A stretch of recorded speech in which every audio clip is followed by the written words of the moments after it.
Hi friends, வணக்கம். இன்றைக்கி நம்ம வீடியோவில் தேங்காய் பால் சாதம் தான் எப்படி செய்கிறதுன்னு பார்க்க போகிறோம். இது செய்கிறதும் ரொம்ப ஈஸி. நீங்கள் லஞ்ச் பாக்ஸுக்கு கூட கட்டி கொடுக்கலாம், செம்ம டேஸ்ட்டாக இருக்கும். இந்த தேங்காய் பால் சாதம் செய்கிறதுக்கு நான் வெங்காயத்தை நீல வாக்கில் கட் பண்ணி எடுத்துக்கலாம்.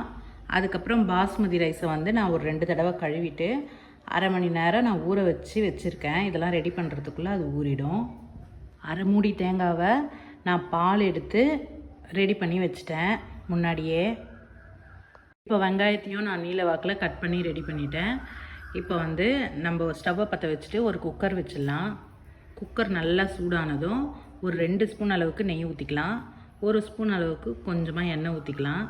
எண்ணெய் சூடானதும் நம்ம இந்த பிரியாணிக்கு போடுவோம்ல, அந்த மாதிரி பட்டை, லவங்கம், சோம்பு, ஒரு கிராம்பு, ஏலக்காய் இதெல்லாம் ஒன்று நான் எடுத்து வச்சுருக்கேன். அதையும் போட்டுக்கலாம்.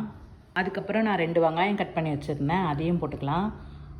ஒரு 3 பச்சை மிளகாவையும் போட்டுக்கலாம். கொஞ்சமாக கருவேப்பிலை போட்டுக்கலாம். அதுக்கப்புறம் முந்திரி ஒரு 5-6 முந்திரி போட்டுக்கிறேன். போட்டு இதெல்லாம் ஒன்றா சேர்த்து நம்ம நல்லா வதக்கி விட்டுக்கலாம். கொஞ்சம் வதங்கினதும் ஒரு ஸ்பூன் இஞ்சி பூண்டு பேஸ்ட்டையும் போட்டு நல்லா வதக்கிக்கலாம். வெங்காயம் நல்லா வதங்கினா சூப்பராக இருக்கும் டேஸ்ட்டு.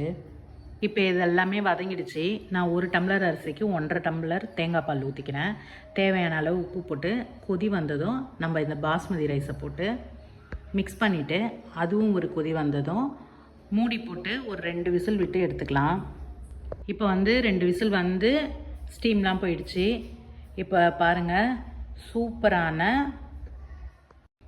தேங்காய் பால் சாதம் ரெடி. இந்த வீடியோ உங்களுக்கு பிடிச்சிருந்தா லைக் பண்ணுங்கள், ஷேர் பண்ணுங்கள், கமெண்ட் பண்ணுங்கள். இடிச்ச மிளகு சேனலை சப்ஸ்கிரைப் பண்ணுங்கள் ஃப்ரெண்ட்ஸ்.